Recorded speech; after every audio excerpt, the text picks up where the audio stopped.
कुछ भी लेके नहीं आए थे। जो कपड़े दो पहने थे और थोड़ा बहुत मामूली कम से कम सामान लेकर आए थे। तो घर बसाने के लिए करने के लिए जीरो से स्टार्ट करना पड़ा।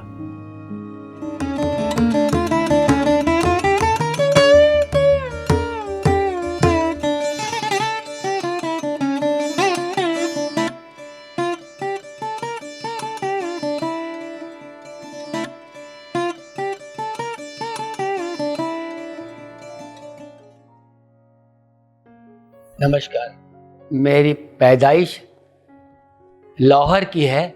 लाहौर उस समय अखंड भारत में था, क्योंकि उस समय पार्टीशन नहीं हुआ था, पाकिस्तान बना नहीं था।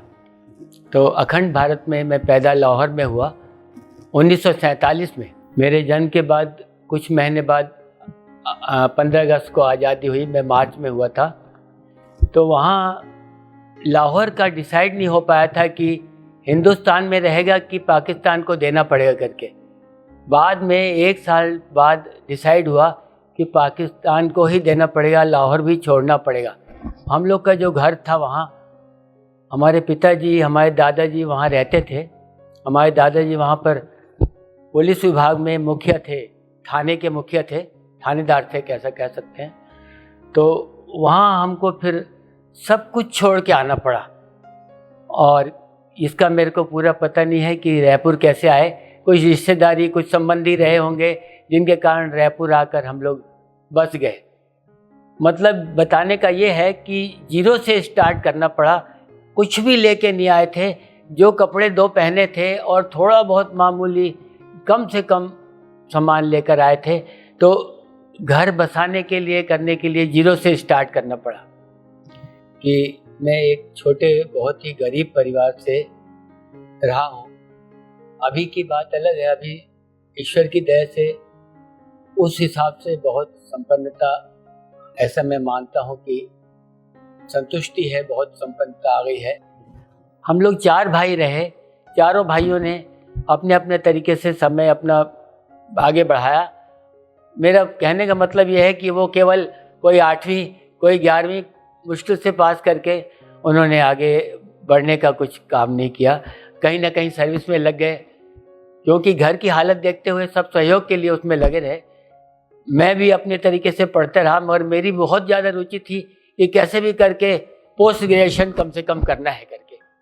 मगर तकलीफ़ें आई और उन सब तकलीफ़ों को दूर करते हुए पहले तो मेरे को मैट्रिक करते ही, हायर सेकेंडरी करते ही जो सर्विस मिल गई उसमें लगे रहा। शासकीय सेवा में आ गया था मैं।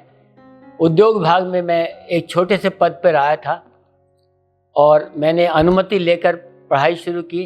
मेरे को रायपुर में दुर्गा कॉलेज में जाने का मौका मिला। तो वहाँ से मैंने धीरे धीरे सर्विस करते करते ग्रेजुएशन कर लिया, बीकॉम कर लिया। उसके बाद मेरी और इच्छा थी पढ़ने की। तो एक हमारे घर के पास, हम लोग बैरन बिहार में रहते थे, घर के पास में छत्तीसगढ़ महाविद्यालय था। छत्तीसगढ़ महाविद्यालय से फिर मैंने पोस्ट ग्रेजुएशन एमए किया पब्लिक एडमिनिस्ट्रेशन में। ये सब पढ़ाई के बारे में बताने का मतलब ये है कि विभाग में जहाँ मैं शासकीय सेवा करता था, वहाँ यही कहते थे कि आप ग्रेजुएट या पोस्ट ग्रेजुएट हो जाएंगे तो आपको एग्जीक्यूटिव पोस्ट में ले लेंगे। तो धीरे धीरे नियमों के अनुसार बहुत देर के बाद मैं एग्जीक्यूटिव पोस्ट में आ गया, इंस्पेक्टर बन गया, फिर मैं असिस्टेंट मैनेजर हो गया। ये तो मेरा ऐसे बताने का उद्देश्य यही था कि सेवा करने का बहुत मौका मिला। और एमपी जब मध्य प्रदेश था, छत्तीसगढ़ नहीं बना था, तो मध्य प्रदेश के लोगों ने जाना आना इंदौर, ग्वालियर, जबलपुर होता रहता था। तो सबके प्रेम के कारण मेरे को वहाँ पर अपने कैडर में वाइस प्रेसिडेंट बना दिया गया। वाइस प्रेसिडेंट बनने का जो सेवा का मौका मिला, उसी को आगे बढ़ाते हुए जब मैंने यहाँ पे भी छत्तीसगढ़ में भी सेवा जारी रखी, तो यहाँ के भी जो मेरे साथी थे उन्होंने मेरे को छोड़ा नहीं और मेरे को छत्तीसगढ़ का अपने कैडर का अध्यक्ष बना दिया। मैंने कई बार कहा कि इसको दोबारा चुनाव करवाइए, साल के साल होना चाहिए। तो उन्होंने यही हमेशा कहा कि नहीं, ऐसी कोई ज़रूरत नहीं है, आप ही कंटिन्यू करें। ये सब बताने का मेरा उद्देश्य है कि ध्यान के बारे में बिल्कुल जानकारी नहीं थी। ध्यान के बारे में इसलिए भी नहीं जानते थे कि हमारी माता जी हमेशा गीता और रामायण का पाठ करने के लिए कहा करती थी।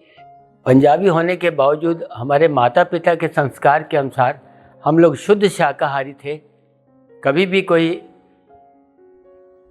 अंडा मटन कभी भी कोई चीज़ का ऐसा आदत नहीं रही, कभी भी शुद्ध शाकाहारी थे। और धार्मिक विचार के माता पिता के जो संस्कार मिले हम भी धार्मिक विचार के रहे। और मेरी श्रीमती, जिनको कि ध्यान जगत में लोग ज़्यादा पहले जानते हैं, मैं पीछे रहा, तो उनके आगे बढ़ने के साथ साथ जहाँ जहाँ वो बोलती थी वहाँ मैं जाता था। एक महावीर नगर में जाते थे हम लोग रोज़ मैडम के यहाँ। रोज़ मैडम के यहाँ कुछ कई दिन ध्यान में बड़ा अच्छा लगा। उसके बाद में नीता बहन जी के यहाँ जाते रहे। फिर ममता पिरामिड, जहाँ पर हमारा आनंद नगर में पहले हमारा घर भी था, आनंद नगर रायपुर में, वहाँ ममता पिरामिड में भी जाने का मौका मिला। ममता ध्यान सेंटर में ममता जी के यहाँ, और उनके ममता जी के हस्बैंड भी मेरे पहले के दोस्त हैं, बनर्जी जी। तो वहाँ पर जो केंद्र में जागृति बनी, बीच बीच में जहाँ जहाँ कार्यक्रम हुए हम लोग गए।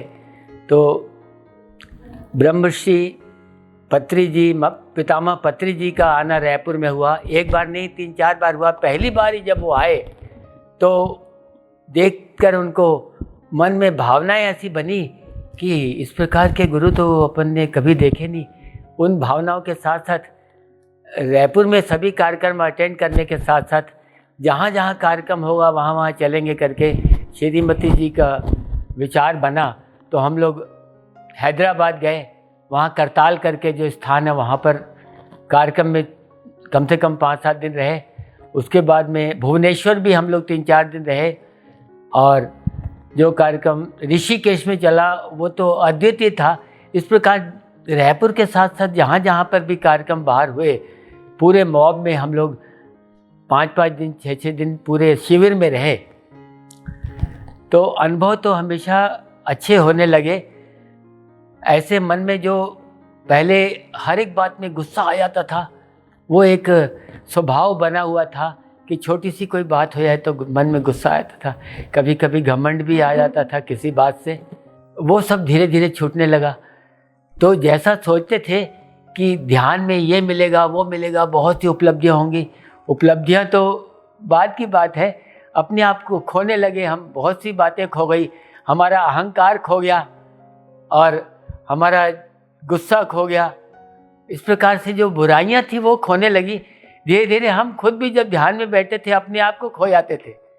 उसी का एक मैं अपने को अनुभव बता रहा हूँ। मैं जब करताल में हम लोग गए थे तो वहाँ पर बहुत बड़ा पिरामिड बना हुआ है। पिरामिड के अंदर एक गोल गुंबज बना हुआ है। गोल गुंबज में पहले एक लेयर है, उस लेयर में लगातार गोलाई में कम से कम 200-300 लोग बैठ सकते हैं। उसके बाद दूसरी गोलाई ऊपर बनी हुई है, उसमें भी कम से कम 70-80 लोग बैठ सकते हैं। फिर और ऊपर की जो गोलाई है उसमें 25-30 लोग बैठ सके। धीरे धीरे रुचि बनते बनते रात का समय था, मेरे ख्याल से 11, साढ़े 11, 12 करीब बज रहे होंगे। जो लोग इकट्ठे हुए थे, जो ध्यान करना चाहते थे, बहुत से लोग थे, नीचे भी बैठे थे ग्राउंड में। वो गुंबद के ऊपर जाने की इच्छा हुई, धीरे धीरे ऊंचाइयों में चले गए। जो सबसे ऊपर का था, जिसमें केवल 25-30 लोग ही बैठ सकते थे, उसमें जाके एक कुर्सी में मैं बैठ गया। अपना अनुभव बता रहा हूँ मैं कि जब ऊंचाइयों में पहुँच जाते हैं तो ऐसी एक अदृश्य शक्ति है जो वो फिर नीचे उतरने नहीं देती, आगे बढ़ने के लिए प्रेरित करती रहती है। उसका एक उदाहरण मैं दे रहा हूँ। सच्चाई के रूप में, जो मतलब मनगढ़ंत नहीं है, बिल्कुल सच्चा है। तो मैं बैठा रहा, ध्यान करते रहा। ध्यान में पता नहीं मैं कब, मेरे को ख्याल ही नहीं रहा कितना समय निकल गया। हो सकता है घंटा, 2 घंटा, 12-1 बज गए होंगे। तो धीरे से मन में ख्याल आया कि अब बहुत देर से बैठे हैं, आंखें बंद थी, ध्यान लगा हुआ था। पता नहीं कैसे मन में ख्याल आया अब चलना चाहिए। तो धीरे धीरे ख्याल आया, अरे मैं तो बहुत ऊपर आके बैठ गया हूँ। फिर धीरे धीरे थोड़ा सा ख्याल आया नीचे चलना चाहिए। नीचे उतरे धीरे धीरे। अंधेरे में बहुत डिम लाइट जल रही थी, कहीं कोई पैर ना फिसल जाए, क्योंकि गोल सीढ़ियाँ थी वहाँ, जगह जगह उतरने की, हर लेयर में सीढ़ियाँ बनी हुई थी। धीरे धीरे उतरा मैं, नीचे आ गया और अकेला था, कोई साथ में ना, कहीं पैर ना फिसल जाए। ऐसा करते करते जब मैं बिल्कुल नीचे आ गया तो मैंने सोचा कि अब आँख खोल के देखना चाहिए। तो जैसे ही मैंने धीरे से आँख खोली, मैंने पाया अपने आप को मैं ज़मीन पर नहीं हूँ, वहीं बैठा हूँ जहाँ मैं ऊपर था। तो मेरे को बड़ा आश्चर्य हुआ। फिर मेरे को मालूम पड़ा कि अदृश्य शक्ति है जो नीचे उतरने नहीं दे रही है और आगे ही बढ़ाना चाहती है। फिर मैं और कम से कम 15 मिनट, आधा घंटा और बैठा। उसके बाद फिर मैं होश संभाल के उतरा।